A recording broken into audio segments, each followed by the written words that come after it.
When you clearly don't work somewhere, but people seem to think you do. Welcome to this episode of I Don't Work Here, Lady.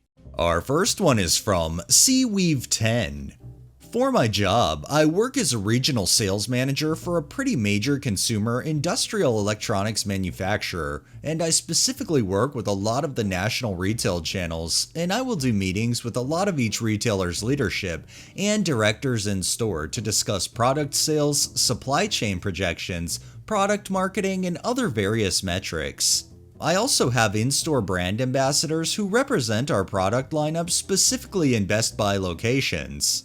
For starters, when I go into stores, I generally wear dress clothes or something semi-formal with an identification lanyard and a book bag, just so I specifically don't get stopped a bunch of times by customers when I'm trying to complete my job. I usually don't mind helping people out in stores when I can, but I have to be pretty concise with my schedule, and I have limited time available to be in the field. On one of my most recent visits, I was meeting with one of my brand ambassadors to complete a performance assessment. When I was walking in, a middle-aged woman grabbed my shoulder. I cannot stand being touched, so great start, and immediately started asking me about some open box television and what kind of deal I could work for her. I kindly informed her that I was a store visitor that worked with Best Buy leadership, but I didn't represent Best Buy in any way, and my brand doesn't sell TVs, so that wasn't my area of expertise. Her response was, "Oh, well, you're here now, so I need you to tell me about it and figure out what we can do here." And then followed it up with the pretentiously uppity, "Also, I'm a realtor, so no funny sales tricks," which was strike two. After reluctantly dealing with her for about 15 minutes and finally getting her to make a purchasing decision, she begins to start questioning me as to why the display TV looks 10 times better in-store than her TV does at home, and why it should be illegal marketing practices. Being fed up at this point, I told her that they use a flash drive of specifically optimized videos and have the TVs professionally calibrated. I also used an analogy relatable to her and said, think about this. As a realtor, you've sold somebody a home that's absolutely fucking hideous. Let's face it, I'm sure when you staged that home, you put a bunch of beautiful $5,000 couches, fancy love seats, and a mahogany coffee table in there to really sell the personality of the home. In reality, you just put lipstick on an ugly pig. It's the same with any kind of visual product marketing. She ended up apparently trying to file a complaint with the store and district manager, and they informed her that they didn't have an employee named Seaweave10, so they had no idea who they talked to. It's funny how she tells you that she's a realtor and tells you to do no funny sales tricks as if she's used to doing those funny sales tricks to make a buck. Pretty funny she complained about you though, you don't even work there. This next one is by PastaBake101. So I went to McDonald's with a few friends after a young farmers meeting. We finish up, so I go to the bins and throw away the rubbish. Then I get tapped on the shoulder and asked, "Are you guys open for eating in?" Like, lady, what? Her whole family is looking at me expectantly as well. Like, I was clearly dressed in my own clothes. I was wearing Timberland boots, jeans, a checkered shirt, and a shuffle. But that obviously means I work there because I didn't want to create more of a mess for the employees. It really makes me wonder what goes through people's minds when they just go up and ask a random stranger assuming they work somewhere without asking and clarifying if they even work there first. This next one is from No Year 1216. So this is a story when I was 13 to 14-ish, and I was wearing a shirt that was similar to what employees in the store wear, but obviously didn't have the store's logo. I was minding my own business, I think looking at the store's small book section or something, when this employee comes up to me and goes, "Do you work here?" No. "Oh, I thought because of the green shirt. Have a good day." Walks off.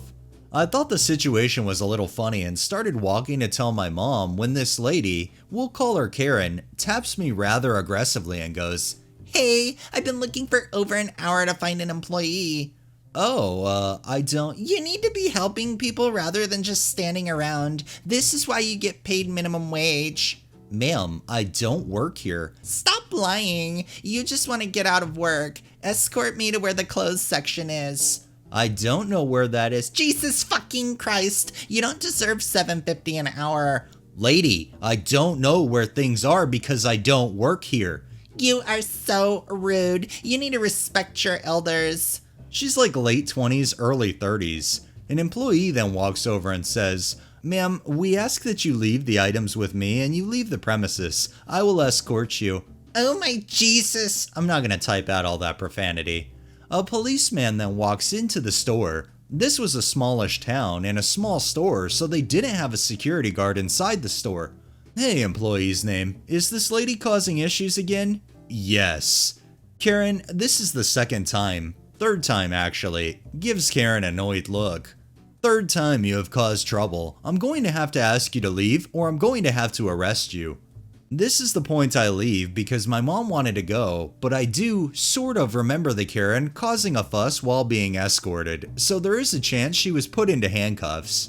If anybody can take anything away from these kinds of people, it's if you need help in a store, acting the way this Karen did is not the way to go about it, whether you're asking for help from an employee or not. This next one is by Baphomet Slut. The cast is me and Silly Teen. My husband 25 and I 25 are both alternatively styled people. We both have short blue hair and visible piercings. We went to Hot Topic today because he really needed new pants and they were having a denim sale. Whilst he was in the dressing room, a random teen girl approaches me. Are you guys closing soon? It takes a few seconds for me to realize she's talking to me. I don't know. Holds takeout boxes up. I'm just holding takeout boxes. The silly teen stares at me in confusion. "I don't work here, bro." I understand why she thought I worked there. I definitely looked the part, but you'd think the leftovers would have been a dead giveaway that I was in fact not an employee. Oh well, I enjoyed being given a story to post here. I can kinda see where the teen was a bit confused, just considering the staff in Hot Topic definitely has the alternative style as opposed to a lot of other businesses. And our final one is from Wafer 2016. So this one has a bit of a twist. Where I live, due to current circumstances, when you enter the city medical buildings, you must pass through security at the doors in order to be screened. Curse you, C19. I am, at this moment, sat in the waiting room at the blood clinic after a rather bizarre exchange at security. I walked through the front doors and was given my inside mask and directed to the check-in line. No worries.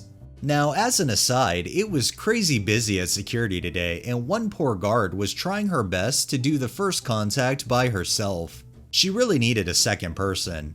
I got to the front of the check-in line and the following exchange took place. "You can go to that man right there," pointing hurriedly at the check-in desk. Me shuffle-hopping towards the desk. "No, not there. That man. He will help you," pointing to a guy standing off to the side. "Him? I don't think..." "Yep, he will help you check in." Guy with a panicked look. "I don't work here, I'm just waiting for someone." Guard turns bright red and apologized 5 or 6 times. Guy was nice about it and told her it was fine and the proper clerk helped me check in. After I was set to go, I stopped by the guy and apologized myself and he laughed and explained he was waiting for his grandson. We laughed and wished each other a Merry Christmas and I was off to my tests. A very confusing moment where both sides of the "I don't work here" lady were innocent.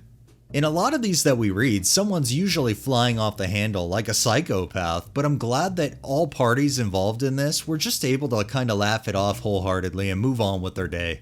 Alright, that's enough stories for the day. Well, that wraps up this episode of I Don't Work Here Lady. If you liked the video, please drop a like, share my content on all of your social media, subscribe if you haven't already, and make sure to hit that bell so you're notified every time I upload, and drop a comment down below. It really helps with the algorithm and helps new people find my channel. Thanks for watching, thanks to my patrons, have a great day and stay safe out there.